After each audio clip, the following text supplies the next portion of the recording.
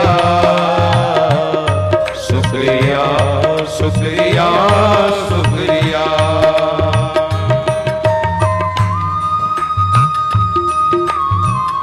भाव के साथ मीठी मीठी ताली सेवा करते हुए प्रेम से गाएं।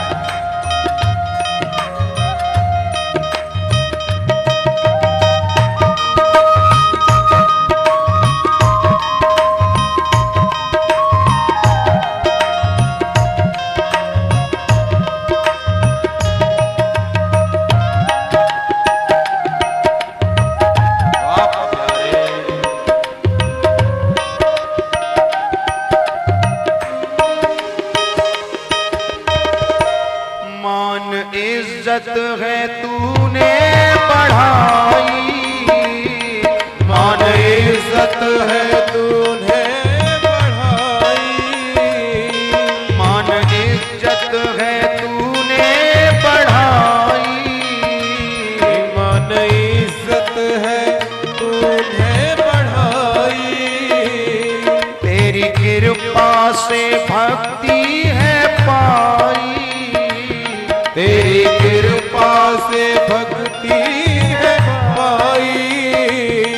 मान इज्जत है तूने बढ़ाई। मान इज्जत है तूने बढ़ाई। तेरी कृपा से भक्ति है पाई। तेरी कृपा से भक्ति है पाई। और मेरा खुशियों से घर भर दिया, मेरा खुशियों से घर भर दिया। शुक्रिया शुक्रिया शुक्रिया। मेरा खुशियों से घर भर दिया। शुक्रिया शुक्रिया शुक्रिया। जय हो।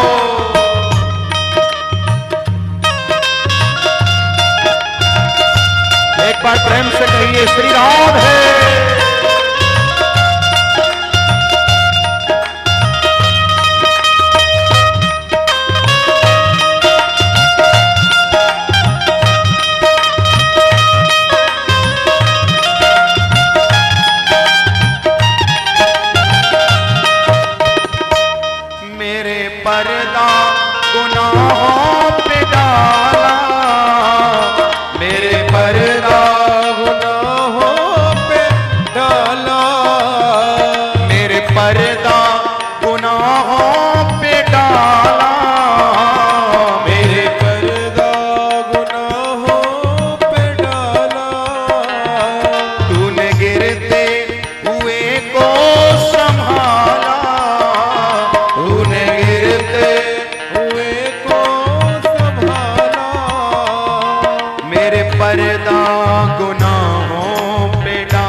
प्यार जीवन में अब भर दिया,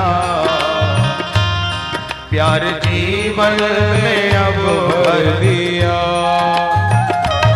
शुक्रिया शुक्रिया शुक्रिया, प्यार जीवन में अब भर दिया। शुक्रिया शुक्रिया शुक्रिया। याद है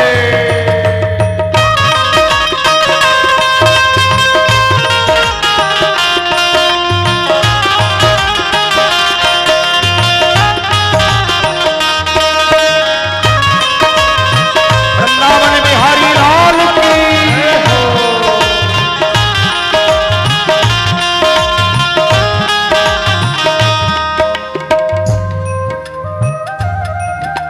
वाह प्यारे।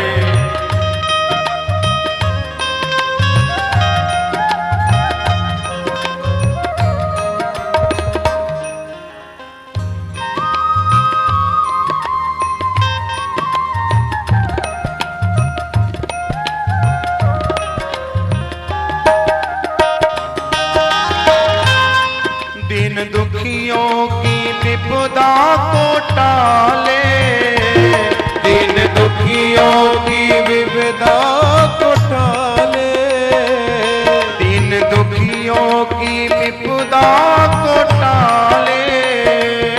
दिन दुखियों की विपदा को टाले। नैया मझधार से तू निकाले, नैया मझधार से तू निकाले।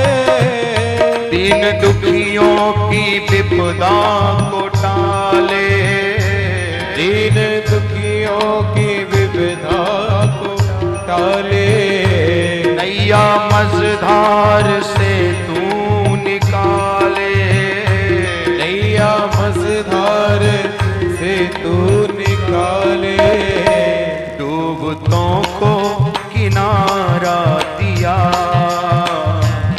डूबतों को किनारा दिया। शुक्रिया शुक्रिया शुक्रिया,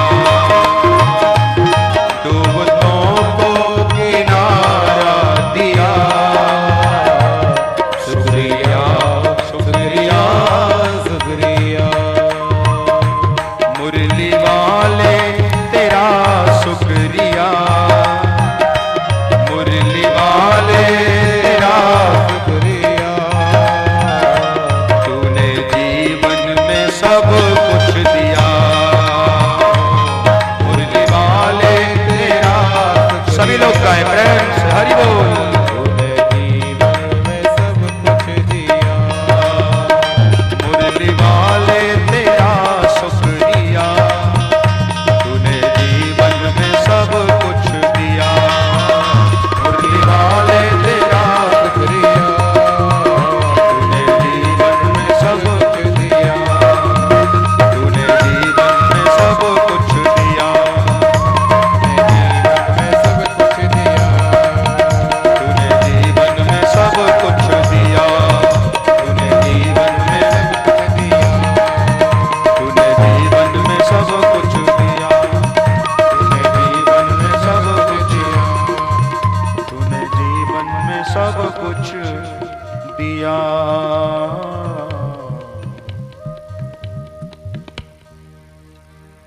हो मुरली वाले तेरा शुक्रिया,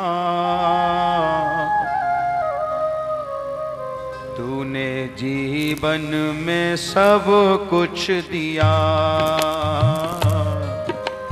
वाले तेरा शुक्रिया। तूने जीवन में सब कुछ दिया। तूने जीवन में सब कुछ दिया। तूने जीवन में सब कुछ दिया।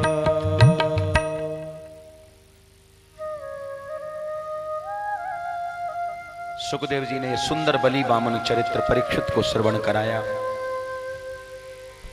और सुखदेव जी कहते हैं कि राजन, एक बार भगवान ने मत्स्य रूप धारण किया, मछली बन के भगवान आए। जब प्रलय का समय आया है तो भगवान ने राजा सत्यव्रत पे कृपा करने के लिए मछली का रूप धारण किया और राजा सत्यव्रत को बड़ा सुंदर ज्ञानोपदेश देके उनका कल्याण किया। आगे यहां सुखदेव जी अब सूर्य वंश का वर्णन कर रहे हैं कि सूर्य वंश में बड़े बड़े प्रतापी राजा हुए हैं, जिनमें नाम आता है राजा सगर का। सगर महाराज ने एक बार अश्वमेध यज्ञ किए। सगर महाराज के 60,000 पुत्र हैं। अश्वमेध यज्ञ जब 90 हो गए और अगला यज्ञ चालू किया तो इंद्र को ईर्षा हो गई। इंद्र को डर था कहीं 100 अश्वमेध यज्ञ पूरे ना हो जाएं, क्योंकि जो 100 अश्वमेध यज्ञ पूरे कर लेता है वो इंद्र पद का अधिकारी बन जाता है। इसलिए भैया इंद्र ने यज्ञ का घोड़ा चुरा लिया, और जब घोड़ा चुरा लिया और लेके जब जाने लगा तो पीछे से सगर के 60,000 पुत्र मारने के लिए दौड़े। डर के मारे इंद्र ने वो घोड़ा भगवान कपिल के आश्रम पर बांध दिया। भगवान कपिल ध्यान में बैठे थे, इंद्र अंदर जाके छुप गया। पीछे से सगर के पुत्रों ने जब घोड़े को कपिल भगवान के आश्रम पर बंधा हुआ पाया तो भगवान कपिल को चोर समझ बैठे, और भगवान कपिल को जब मारने के लिए ये 60,000 दौड़े तो कपिल भगवान की आंख खुल गई और आंखों में से इतना तेज निकला महाराज कि वो 60,000 जल के भस्म हो गए। सुखदेव जी महाराज कहते हैं कि परीक्षित, कभी भी किसी साधक की साधना में विघ्न मत डालो। कभी कोई संत साधना में बैठा है, कभी कोई भक्त भजन में बैठा है, उतनी देर तक कितना भी खास काम हो उसको छोड़ दो, क्योंकि देखो वैसे भी तो ये तार ईश्वर से बड़ी मुश्किल में जुड़ता है,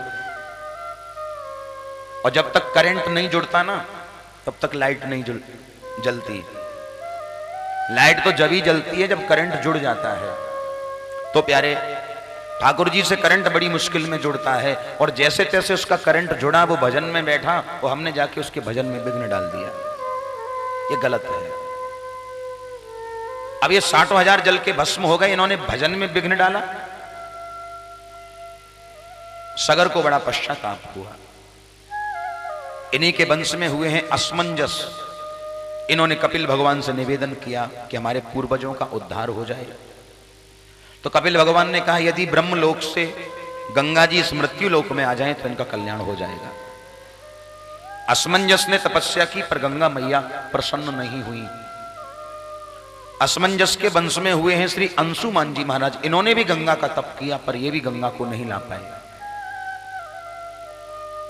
और श्री अंशुमान जी के वंश में हुए दिलीप ने तपस्या की, ये भी गंगा को नहीं ला पाए। और दिलीप के वंश में हुए हैं पूज्य भगीरथ जी महाराज। और भगीरथ जी ने जब गंगा का तप किया है तो गंगा मैया प्रसन्न हो गई। और ध्यान देना, गंगा मैया प्रसन्न हुई तो कहा भगीरथ बेटा हमारी धार इतनी तेज है, वेग इतना तेज है कि अगर मैं पृथ्वी पर गिरूंगी तो पृथ्वी फट जाएगी और मैं पाताल में चली जाऊंगी। इसलिए एक काम करो, तुम देवों के देव महादेव से प्रार्थना करो वो हमारे वेग को धारण करें। तो भोलेनाथ का ध्यान किया। दुनिया में यदि सबसे जल्दी प्रसन्न होने वाला कोई देवता है तो वो हमारे महादेव हैं। न जाने कौन से गुण पर दयानिध रीझ जाते हैं। हमारे भोलेनाथ का स्वभाव है कि बहुत जल्दी प्रसन्न होते हैं। एक बार एक चोर भगवान शिव के मंदिर में गया और शिव के मंदिर में जाके उसने जल चढ़ाया, बिलपत्र चढ़ाई और घंटा बजाने के लिए जैसे ही ऊपर हाथ किया तो रसिक ने लिखा कि भक्त एक शिव का चला, शिव को मनाने के लिए 2 पुष्प और 1 लोटा जल चढ़ाने के लिए।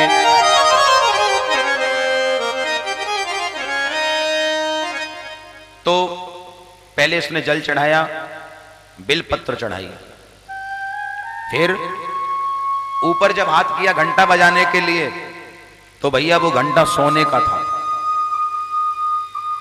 कि देख कर सोने का घंटा पाप मन में छा गया और चढ़ गया शिव जी के ऊपर घंटा चुराने के लिए। सोने का घंटा देख के मन में पाप आ गया कि सोने का घंटा मिल जाए तो बेड़ा पार हो जाए महाराज। अब भैया सोने का घंटा था, उतारूं कैसे? कोई कुर्सी मेज तो वहां थी नहीं, शिवलिंग ऊंचा था। अब ये जो था चोर शिवलिंग पे खड़ा हो गया और घंटे को जैसे ही उतारने लगा तो भैया कि देख कर करतूत इसकी हो प्रकट भोले गए कि मांग ले बर मांग ले जीवन चलाने के लिए। इसकी ऐसी करतूत देख के भोलेनाथ प्रसन्न हो गए और प्रसन्न होके कहा बेटा वरदान मांगो। डर के मारे चोर चरणों में गिर पड़ा, बाबा गलती हो गई, गलती हो गई, आज खाई सो खाई, आगे खाएं तो राम दुहाई, अब ऐसी गलती हम नहीं करेंगे, बाबा क्षमा कर दो। भोलेनाथ ने कहा भैया तूने गलती नहीं की है, तो बोले आज मैं तुझसे प्रसन्न हूं, तू वरदान मांग, पर किस बदले में? तो भोलेनाथ ने बड़ी सुंदर बात कही कि लोग तो फल फूल ही मुझ पर चढ़ाते हैं सदा। ये जो दुनिया के लोग हैं ना बड़े चतुर हैं, बहुत चालाक हैं। 100 ग्राम दूध लेके 500 ग्राम पानी ठोक देते हैं, बोलो राधे राधे, लोटा भर जाए महाराज, और फिर शिव जी पे चढ़ाते हैं। अपने लिए तो बढ़िया सुंदर गाय का दूध आएगा, पर भोलेनाथ के लिए थैली चलती है, वो अमूल वाली थैली, कितने दिनों का वो रखा हुआ दूध चढ़ाते शिव जी के ऊपर। और देखो दूध चढ़ाने के बाद 5 रुपए की वो अगरबत्ती धूप बत्ती जला के